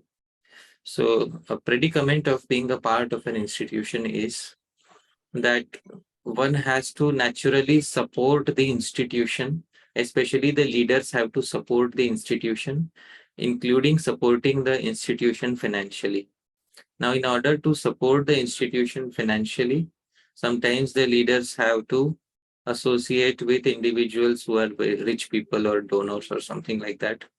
And therefore, sadhus are of two types. Let's say three types. First type of sadhu may give entire attention to developing the institution, and then forget about personal relationships with rank and file devotees. You know what is rank and file devotees? New devotees. Yes. Forget about. So they will give their entire strength in developing the institution. Second type of sadhu is somebody who will detach himself completely from the institution and give all of the quality time to common devotees. So that is another type of sadhu. And the third type of sadhu is somebody who does a balance. The balance is that, in every day, a sadhu can reserve a certain number of hours simply to meet common people. So there is one thing which I found with my Guru Maharaj, which I really liked very much. When I first met him in 2010, 2009, 2010, there was a scheduled time, evening 4 o'clock to 6 o'clock, when the door, it was open door policy. Anybody can come and meet him. So this open door policy helped many devotees come in contact with him, although sometimes some crazy people will come and say nonsense. But that is a part of being a sadhu, tolerating the nonsense of the society, tolerating the nonsense that society throws at you. So he took that austerity for 2 hours every day. Sometimes some devotee will come and start crying in front of him. Oh, my wife, can you please tell her to listen to me? So people would come sometimes with marriage problems. So, but for 2 hours, he will patiently listen to anybody who comes and speaks to him. So this is also one type of sadhu who reserves a certain number of hours every day for people in general. So we can select our role models of diksha or shiksha. Somebody's diksha guru may not be so easily available, but we can select a sadhu for shiksha based on what type of sadhu we want. Do we want a sadhu who is available for the common people, completely available for common people? Or do we want a sadhu who is partially available for common people? Or do we want a sadhu who's like fully dedicated to developing the institution? So, you are in an ice cream parlor, select your flavor. Because, even after getting the Diksha Guru, you can always have a Shiksha Guru according to your choice. So that is what, I would like to suggest. And in our lives also, we should also, as preachers, as those of us who are propagating Krishna Bhakti, we should also decide how much time we want to give to devotees, to new people, and how much time do we want to give to the people who are higher up in the society, and how much time do we want to give to our personal bhajan. It's purely up to us. But then our it will reflect in our relationships with devotees, whatever path we take. So that is my answer to your query. All right. Oh, very nice, Rob. Thank you very much. Very good thoughts. Next, we have Deepayan Prabhu. Okay. Thank you, Prabhuji. I first time I heard such an explanation. My question was, you quoted this Manaha Shiksha Shloka. So in that shloka, I had doubt that this why Pratishta Asha, why it is called shameless and why it is compared to dog meat. If you could please answer. All right. Why is pratishtha asha compared to dog meat? No, it is not compared to dog meat. It is compared Dog meat eating, yeah. eating lady, because it is asha is striling, na? It is feminine gender. So she is compared to a feminine entity. So she is Shopacha Ramani. She is actually the lover of a dog eater. Basically, she is the feminine lover of a dog eater.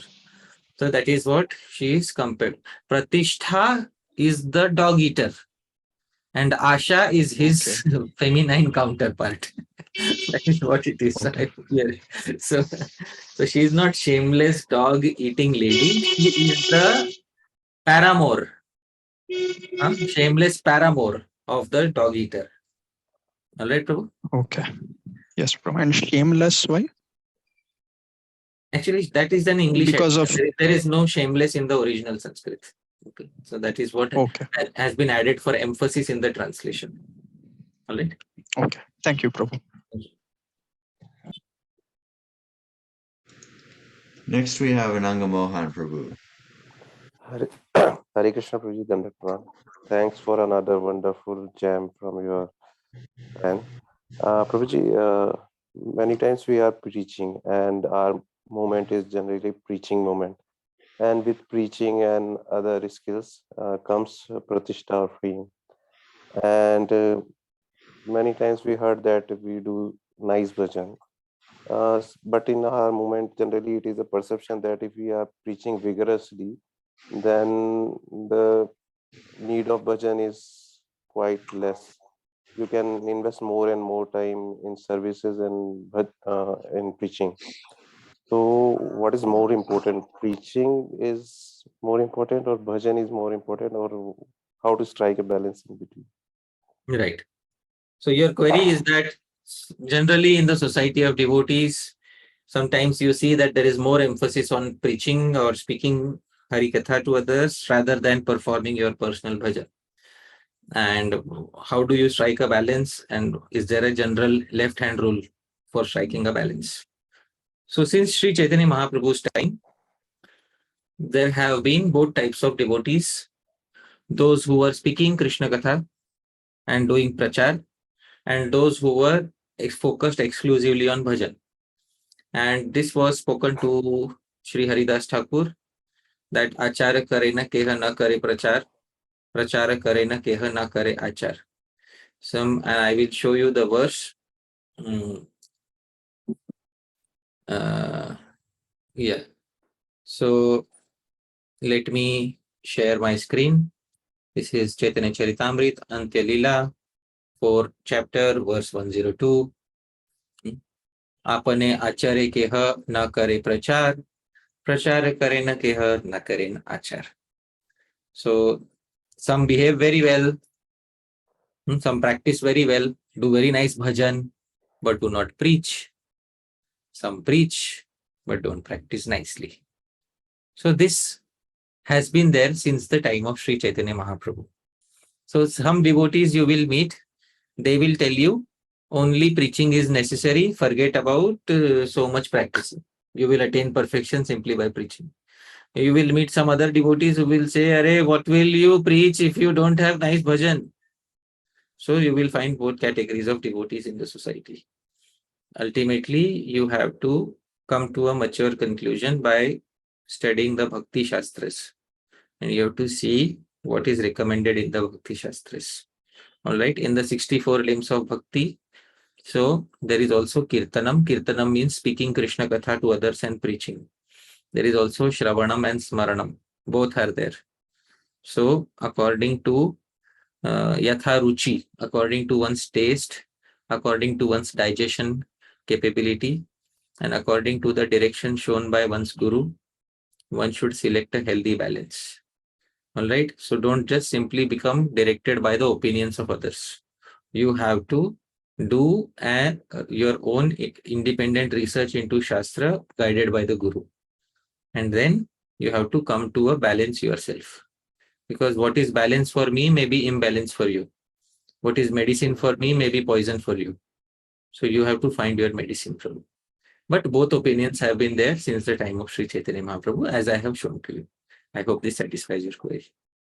Right? Thanks a lot, Prabhuji.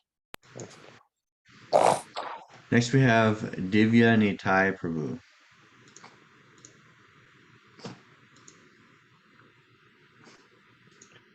Oops.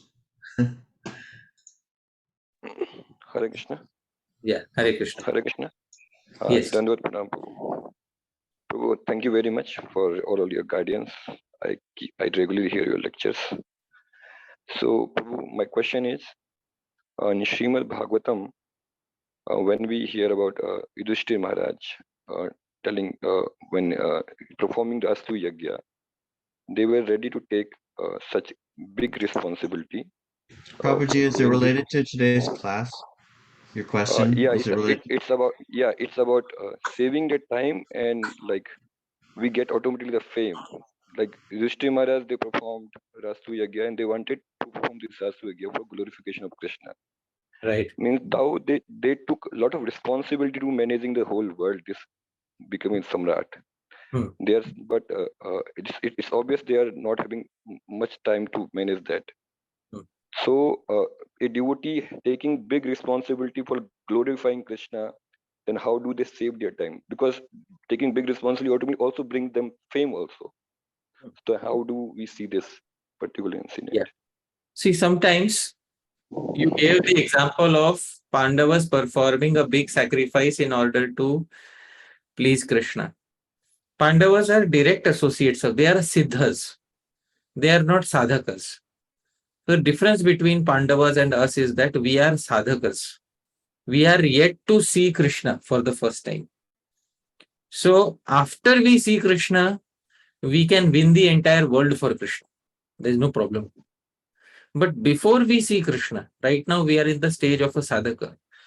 So first and foremost, we should first see Krishna once before trying to win the entire world for him. The thing is, our self-realization has to come first. Our darshan of Bhagwan has to come first. Unless we realize Krishna, it may simply be a play of our mind trying to tell us that this is what is pleasing to Krishna. What is pleasing to Krishna, Krishna will speak in his own words. But for that, we'll have to have a direct darshan of Krishna. So sometimes we compare our spiritual lives with Pandavas or with gopis, but there is a big difference. The big difference is we are sadhakas, they are siddhas. So apples and oranges can't be compared to each other. There's a big difference. So similarly, we should compare sadhakas with sadhakas. How did Rupa Goswami do? Rupa Goswami was sadhaka. How did Sanatana Goswami do? So they are the sadhakas, rather than comparing sadhakas with siddhas.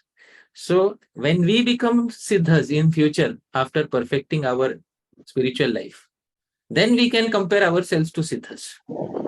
That is all right. But right now we should compare ourselves to sadhakas of previous times. And then we should follow what the sadhakas of previous times did. So that is my answer to your query. So if we want to compare ourselves with, we should compare ourselves with people who are of our category. What is our category? Sadhaka. So we should compare ourselves with people who were previously sadhakas. Who are the sadhakas? See all the acharyas in the Bhagavad Gita as it is, Guru Parampara, till Chaitanya Mahaprabhu. See all of them. They are the sadhakas. See how they have executed their bhajan. Try to compare your activities to their activities. As simple as that. All right. And can I ask a follow-up question or later? So maybe, yeah, you can keep your hand raised and then we'll circle and we'll go one, in the merry-go-round and come back to you. Right? Thank you. Thank you. Next we have Jai Gauranga Prabhu. Hare Krishna Prabhu, Dandavat Pranam. Thank you for the wonderful class. So Prabhu, as you mentioned that second verse was about Nisedha and third verse is about vidhi. So isn't it like the sadhu sang would be more powerful injection and vidhi instead of sanga tyaga repeating the same? Yeah, but why it's Rupa Goswami not mentioning sadhu sang? It's good to mention. He says sato vrittena. He's going to say immediately, and then he's going to say sattva vritti. You have to take the vritti of a sadhu. Immediate next thing he's going to say. But to take the vritti of a sadhu, you'll need to associate with the sadhu. And he's also going to elaborate upon that later in the Upadeshamritam in the 8th verse especially. Tishtan vraje tadunuragi jananugami. He's also going to speak about it in the 5th verse. Krishneti yasya giritam manasadriyeta dikshasti chet pranatibi bhajantamisham shushrushaya bhajana vigyamananya manya. So there are verses going to be dedicated for sadhu sangha. Please don't worry. But here he wants to specifically repeat giving up negatives. That is the answer to your query. I hope it satisfies you. Thank you, Prabhu. Thank you. Next we have Bhavya Bhagavan Prabhu. Yeah. Hi, Keshav Prabhu, Dantnam. My pranam. August Suprapat. Prabhuji, thank you so much for telling about the Gundicha pastime through a totally different perspective, Prabhuji. It was very nice, Prabhuji. Prabhuji, I have two questions, but yeah, I will go like sequentially. So, Prabhuji, yeah, Prabhuji, my first question is like sometimes what happens is we get enamored by this pratishtha, Prabhuji. So Right. how do we really come out of it when we are entrapped by it, Prabhuji, altogether? So what is the quickest and surest way, Prabhu? The quickest and surest way is to become a little mature. Have you seen the people who have pratishtha? Have you seen the people who have pratishtha? And if you have seen the people who have pratishtha, most of them, not all of them, most of them are not able to speak in depth. Have you seen? They are not able to speak in depth to their audience because their audience is so watered down. So watered down. Bhagavan Prabhu, I'll give you an audience of 1 million people and you have to appeal to all of them. They are non-devotees. And what topic will you select, Bhagavan Prabhu? Tell me. I mean, something with which they can relate to altogether. Wow. So you're going to fill the lake with water, isn't it? Instead of filling it with milk. So, do you want to live such a life? That's what the main question is. Do you want to live such a life? With like-minded devotees, we can be like, we can speak our mind and do everything like, right? No, But my answer to your query, you said that how to avoid this. To avoid it, you need a little maturity. That if you get pratishtha, see, the more number of people you are able to reach out to, the more diluted your message will be. Let's just put it in these straightforward words. All right, left-hand rule of pratishtha. The more number of people you target, the more diluted your message is going to be. And now you can decide how diluted do you want your message to be. So that is what, that is how you can avoid pratishtha. Or you can fully embrace pratishtha. That is now up to you. Yatha ichhasi tatha kuru. Now you do as you desire. So, I have told you the left-hand rule. You want to target millions of people, you have to be very shallow. You want to target thousands of people, you can be more deeper than that. You want to target 100 people, you can give good quality. You want to target 10 people, you can give really intense quality. And like Sri Hari Suri, if you want to have only one disciple in your entire life, you can make him the best devotee that there ever was. So you can decide what level of pratishtha do you want. All right. Thank you, Rosie. Yeah. Okay. Next we have Omkar Prabhu. Hare Krishna, Prabhu Pranam. Prabhuji, in the past time we were discussing how Mahaprabhu forbade the devotees that he'll not meet with the king. So I just had a follow-up on that. So what if the disciples or the followers start driving away the people in a way that they don't want their guru to get more entangled in pratishtha? or maybe even for the sadhaka himself, some devotees may be coming and asking their queries or whatever, and he may start driving them away, like, so that he does not want to go into the pratishtha. So could you please comment on this point? No. Driving away pratishtha or pratisthasha is the task of the individual, not his or her followers. So that individual should tell his followers that this is what you should be doing and do exactly as I say. Don't try to invent your own rules for my purification. Sometimes disciples think I will do this to purify my guru. The disciple is himself incorrect. Why did you select a guru who needs purification? So first thing is the guru will decide what sort of discipline has to be accepted, and the guru will tell the disciple this is what you should do, this is what you should not do, and the disciple has to do exactly what the guru says. Otherwise the disciple is now dictating the guru. And Bhaktisiddhanta Saraswati Thakura, Srila Bhaktisiddhanta Saraswati Thakura used to say, guru becomes gardener of the disciple. Bagiche Kamali, they say in Hindi. Guru becomes the gardener of the disciple. So that is what the disciple should not try to do. The guru will specify what they want. So I hope this clarifies. Yes, true. And if it comes for the individual himself, and people are approaching the individual, for example, if someone is approaching me in that way, so what would be our Omkar Prabhu, is it okay if we take Bhakti Mataji's question and come back to you?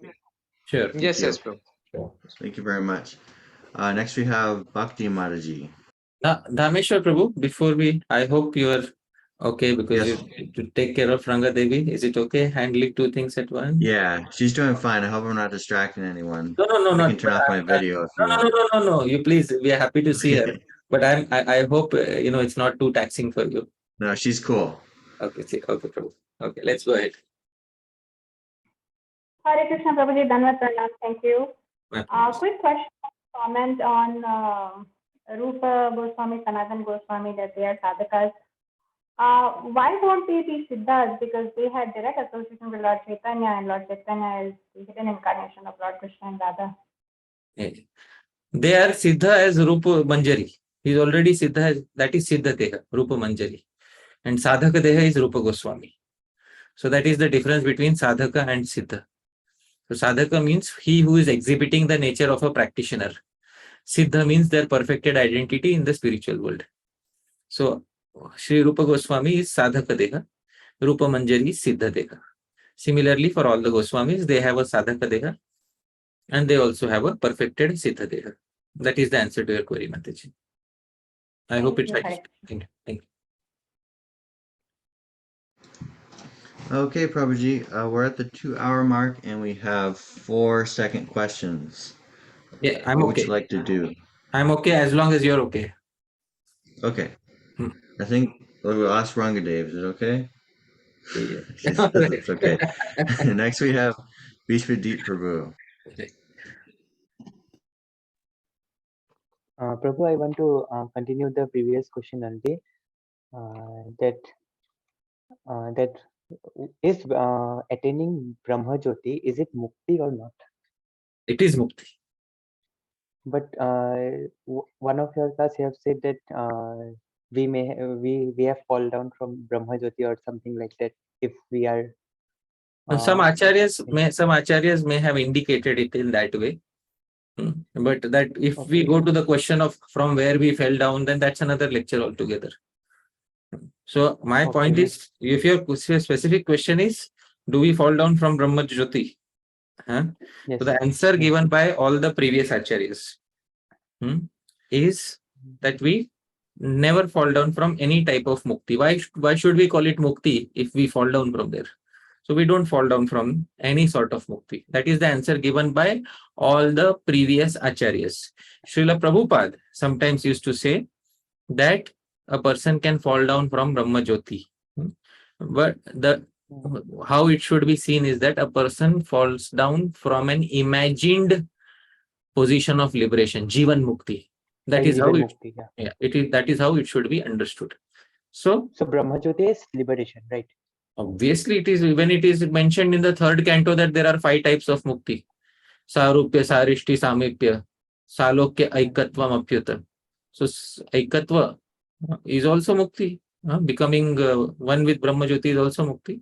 And then there is Srila Baldev Bhushan has very clearly said in his Karika Bhashyam. I will show you his Karika Bhashyam because it is important to show the pramanas at proper time. Otherwise, people will think that I am making something up in my mind. So I will show you what is given in the Karika Bhashyam, and you can. This is on Anavritti Shabdad, and this is Srila Baldev Vidyabhushan's Karika Bhashya on Anavritti Shabdad. So here it is in front of you. You can see the final sutra of Vedanta Sutra, Anavritti Shabdad. The liberated soul never returns to the material world because Shruti declares so. All right, the repetition has been done to indicate that the Vedanta Sutra has ended here. All right, Srila Baldev Vidyabhushan's commentary. Here it is in Devanagari. I will read it. Ye prapta bhakti vittibhyam saguna guna rupakam brahmatena punaryanti samsaram dukkha sagaram sarvada paramanande tishtanti tyaha yachrutihi. Ye prapta bhakti vittibhyam, through bhakti or through gyan. The Shruti says that those who have attained either the personal or impersonal form. Impersonal doesn't have a form, so the term here should be aspect. Personal or impersonal aspect of the Supreme Lord, either through bhakti. Personal aspect is attained through bhakti, impersonal aspect is attained through gyan. Remain eternally in supreme bliss and never return again to this ocean of suffering caused by repeated birth and death. This is the clear opinion of Srila Baldev Vidyabhushan. All right. Now, Srila Prabhupada may have said sometimes that a person falls from Brahma Jyoti. It is all right. We should understand it that a person falls from the stage of Jivan Mukti if the person doesn't have respect for Bhakti. All right. This is how the contradiction can be cleared. This is how I clear the contradiction for myself, because I have to resolve the contradiction. So I have resolved it for you. I hope it is clear to you. Okay. Yeah, absolutely. Next we have Divya Nitai Prabhu. Hare Krishna Prabhuji. Yeah. Prabhuji, my question to what answer you gave, like the Pandavas, you said they are like Nitya Mukta, Nitya Sangi of Lord. That's why they could take up such roles. Like, but when you read Bhagavad Gita and the Krishna's instruction to Arjuna, like Arjuna, he said because he was kind of Kshatriya and mode of passion, so Krishna told him to, this is what is suitable for you. Right. Then how do we understand they are Nitya Siddha and at the same time he's working as a Kshatriya and mode of passion? Yeah, because when the Bhagavad Gita was spoken to him, he was deliberately put into a state of illusion. And from there he is recovering. It is said that Arjuna was deliberately put into a state of moha, so that Bhagavan could speak through him to people who are in a state of moha, in a state of illusion in this world. Because people in this world are in a state of delusion. Arjuna is not. First, Arjuna has to be brought on their level. Then Bhagavan can start speaking to the world through him. Therefore, Arjuna was deliberately put into moha or delusion. And therefore, Arjuna says at the end of the Nashto Moha, that, therefore at the end of the Bhagavad Gita, it is said that, my delusion has been destroyed. So that delusion was acquired just when he saw all his family members, and it was destroyed at the end of the Bhagavad Gita. So that delusion also was a very tiny lapse of time, and that also was purposely introduced in Arjuna's character so that it could be used as an excuse to speak Bhagavad Gita to the entire humanity through the via medium of Arjuna. That's all. Otherwise, Arjuna is not under the modes of nature, and none of the associates of Bhagavan are under the modes of nature. This is the clear declaration of the Sandarbhas.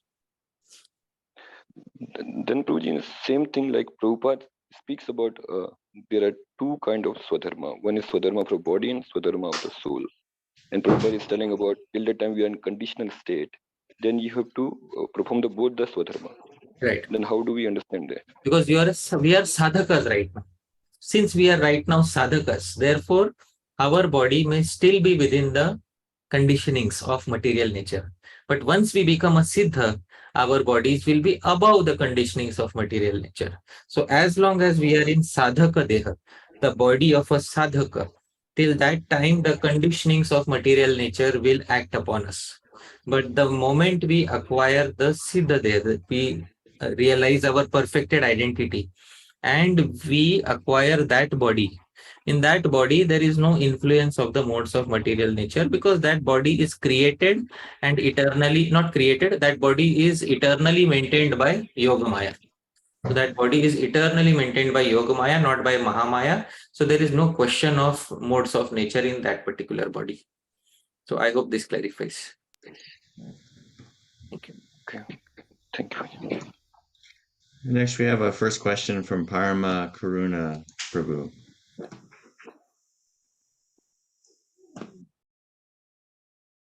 Hare Krishna. Dhanavad Pranam, Prabhuji. Thank you so much for a wonderful class, Prabhuji. Really enjoying it. On this very last answer that you gave, Prabhuji, I was very curious if you could please, out of your vast body of knowledge, share any quick reference on this Arjuna being put deliberately into a state of moha so that Lord Krishna gets the pretext to speak Bhagavad Gita for all of us. Obviously, Srila Prabhupada has written that in his purport, and that is good enough for me. But out of your vast knowledge, I was hoping to get more nectar. Okay, so this is mentioned in the commentaries of Sri Bhagavad Gita. So in the commentaries to Srimad Bhagavad Gita, in the introduction to the various commentaries, the Acharyas have specified that Arjuna was forgetful of his dharma and Arjuna was in delusion. Now let me share the commentary of Srila Sridhar Svami with you, because Sridhar Svami is the standard authority in understanding these texts such as Bhagavad Gita and Srimad Bhagavatam. So let's go to Srila Sridhar Swami's commentary. Now, Srila Sridhar Swami, I think I'll zoom more so that you'll be able to see better.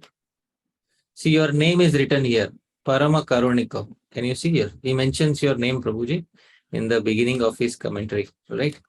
So Parama Karuniko Bhagavan, our Bhagavan who is Parama Karuna, who is most merciful. What is his name? Devaki Nandana. He is the son of Devaki. Now whom did he see? Tattva Agyana Vijrimbita Shoka Moha Bhramshita Vivekataya. So somebody who is out of an intelligence which is deluded due to illusion, lamentation, which has been caused by a lack of knowledge of Tattva. This is the meaning of the entire term. Nija dharma parityaga purvaka, paradharma abhisandhanam, Arjunam. So this is basically speaking about Arjun who has forgotten his Nija dharma, who is giving up his swadharma.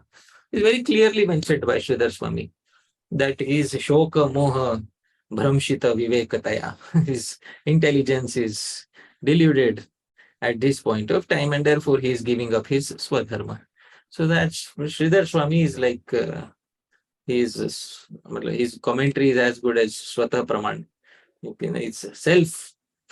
It doesn't need any other support. It is his commentary. Sridhar Swami Guru Karimani. Sridhar, if you want to explain a text, understand Sridhar Swami. Anybody who understands Sridhar Swami will never make a mistake in explaining a text. So first, when I asked my Guru Maharaj about which is the best commentary in Sanskrit and Bhagavatam, he could have said many commentaries, but he said first read Sridhar Swami. All other commentators are upajivis. Upajivis means they are taking support from Sridhar Swami. So they have written their commentaries after reading Sridhar Swami. Therefore, Chaitanya Mahaprabhu also gives so much credit to Sridhar Swami. So whatever I have read in Bhagavad Gita is simply the understanding of Sridhar Swami. That is what my Bhagavad Gita is, basically, Sridhar Swami. Right? Thank you. Thank you so much. Thank you, Prabhuji. Right. Prabhuji, I'd actually like to wrap up if there's not any further questions directly about today's class. What do you think about that? Sure. So, Radhika Vallabh Prabhu, is your query directly related to today's class? It's related to today's class, but if it is late, I'll post it in the group and then I can. Yeah, what we take care can of do it is and let's post the remaining queries in the group and let's let's call it a day. Right. Okay. No problem. Thank you. bro. Thank you, Prabhuji. I'm looking for this setting. Ask all participants to unmute. Yeah, there we go. So I'll invite everyone to unmute and to give a big thank you to Hari Parshat Prabhu. Hare Krishna. Thank you so much. Hare Krishna. Thank you. Hare Krishna, Hare Thank you very much. Krishna Devi. Srila Prabhupada ki jai. Hare Krishna. Hare Krishna, thank you. Thank you. Thanks so much, Prabhuji. It's really wonderful getting to spend this time with you. Look forward to seeing you next week. Yes, I will. Hare Krishna. Hare Krishna.